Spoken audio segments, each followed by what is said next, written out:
Yeah, we're almost done with today. Okay, so now what do I do here? Am I done? Is my answer 28,900? No. No, what do I need to do then? Adam? Not drop it down. What do I do with multiply? I don't drop it down, Briar. You move it to the left. How many times though? How many times there's two numbers on this side? So Mm-hmm. Good. I count the decimal places up here, right? I don't just drop it straight down. I count up here, and that's how many go in. So as he said, there are 2 in here, so there needs to be 2 in my product. So I get 289. And then what am I dividing both sides by? Colton? 100. Anybody remember my trick for dividing by 100 or dividing by 10, dividing by anything, 1 and then zeros after it? What do I do with my decimal place? Lily?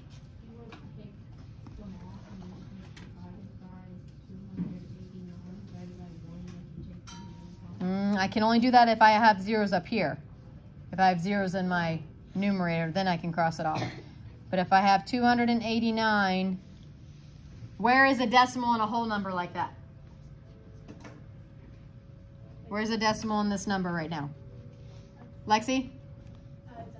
At the end, behind my 9. What can I do with that decimal if I'm dividing by 100? Charlie, you remember what I can do? You can move it 2 places.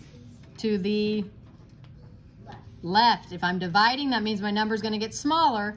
So if I'm dividing by 10, I move it once. If I divide by 100, I move it twice. So what is x equals? What are we talking about here?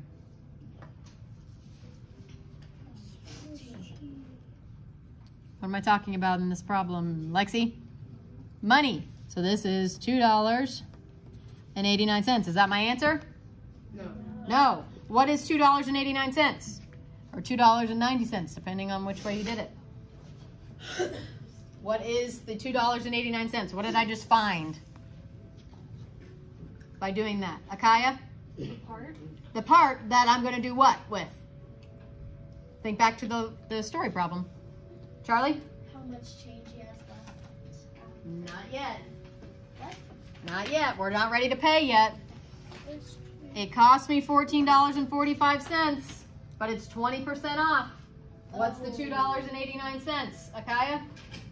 That's how much he gets off? That's how much he gets off of that price. So what do I need to do? Now you're behind. I didn't realize. Matthew? Subtract $14.45 by $2.89. Very good. When I'm subtracting with decimals, what do I need to do? What do I do if I'm subtracting with decimals? Kaya? I have to line them up when I subtract. So let's go over here. 1445 minus 289. 5 minus 9. Make sure you're doing everything with me, guys. Can't do it, so I gotta go borrow. 4 becomes 3. 5 becomes 15 minus 9. 6. 3 minus 8. Can't do that. Can't do it. Gotta go borrow again. That becomes 3. This becomes 13 minus 8. 5. 3 minus 2. 1. 1 minus nothing. 1. Where's my decimal go in subtraction? Peyton J? Between the what? 1 and 5. Yeah, we just drop it down, right? Adding and subtracting, we drop it down. So, what's that number now? Adam? But what is it, though, in the story problem? Change. Nope, not the change. Derek? It costs $11.56. That's how much it costs now that I took my price off. Now that it's on sale. If it wasn't on sale, it was the $14.45. But it's on sale, so now that means that I am paying $11.56 for it. Now what do I do? A lot of steps in this one. Tegan.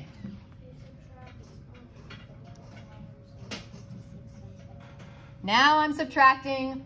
I'm paying with my $20 bill. They're subtracting away what I need to pay them and giving me my change. So how do I do that? If I have a number like 20 and I need to subtract $11.56. What did we just say with subtracting with decimals? What do I have to do, Briar? Move the decimal twice to the left. Oh, that'd be dividing. When I'm subtracting with decimals, what do I do, Matthew? Line them up. Line them up. If I have $11.56 and $20, what do I need to do to that $20? Charlie? You add a decimal point at the end and then add 2 zeros. Very good. Now I can line up my $11.56 to subtract away. So take a second, work that out. See if you can figure that out on your own.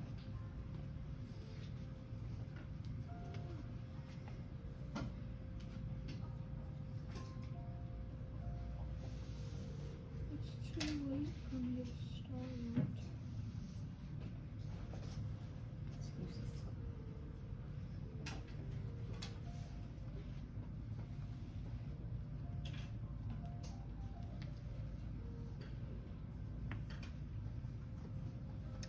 Before you tell me an answer, tell me what do I do with my decimal in subtracting?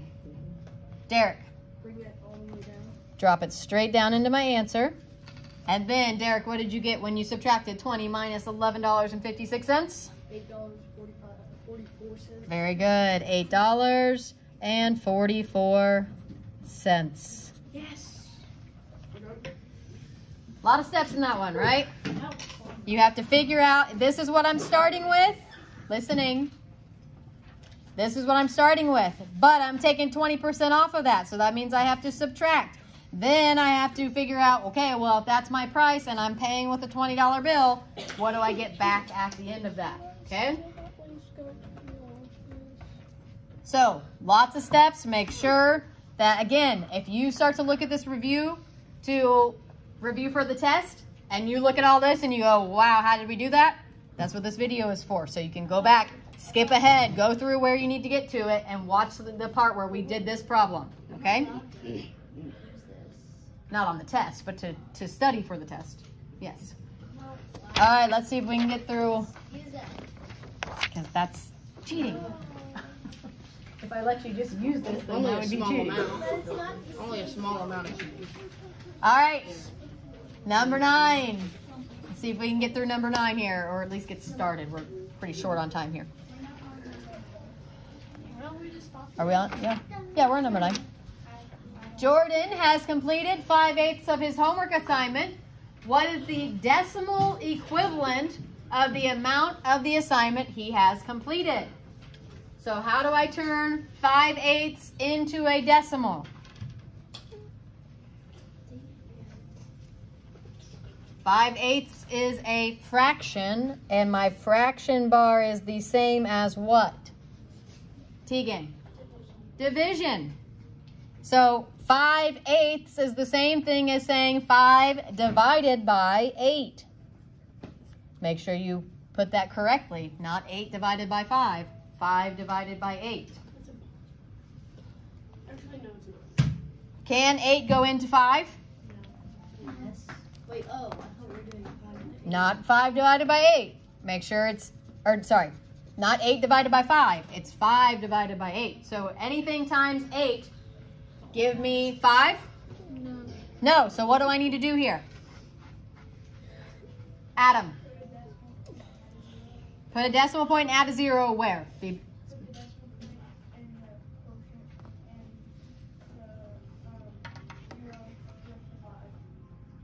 So a 0 here. And what else? Where at? You're skipping a step here. You're on the right track. We do need a 0, but what else do I need to do first here? Yes, I can't change my number, right? Because if I just add a 0, now I've made it 50. So I need to keep a decimal here to make sure it's still just 5. Now what do I do, Adam? Move it up into my quotient. So we said 8 cannot go into 5, so what should go here? Matthew?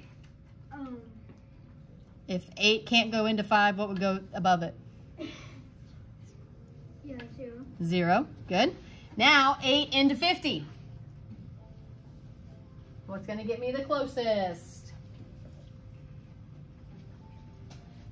Adam. 5. What's 5 times 8? No, 6. It'd be 6. Yeah, yep. 6. You're right. 6. 6 times 8. Go ahead and just prop that, Lily. 6 times 8. Yeah. 6 times 8. What's that give me here? 48. 50 minus 48 gives me what left over? Aiden. 2. Now am I done? No. What do I need to do? Pay attention, guys. Derek, what do I do? Add another 0. Add another 0 so that I can then Bring it down. bring it down. 8 into 20. How close can I get? Tegan? Times 2, which gives me 16. 20 minus 16 gives me 20 minus 16. Charlie? 4. Am I done? No. Nope. Now what do I do again here, Tegan? Add another 0 to bring down 8 into 40. Hey, Jay. 5. 5 times 8 gives me exactly 40. I'm not going to write over the next problem. So I know that I'm done. So what is my decimal equivalent? 5/8 turns into what? Lance. 0.625. 0.625. And if I turn that into a percent, what would that be? This isn't part of the problem, but you should be able to do that. If it's 0.625, think about how would that become my percent then? Akaya? Would you move the decimal? How many places? Once. Nope. What does a percent always have to be out of, everybody? 100. So how many times am I going to move this decimal place? 2 times. So that would give me what as my percent then? Matthew? 62.5%. Very good. That was extra. That's not the answer is this. But I just wanted to show how then you make that into your percent. Very good. All right.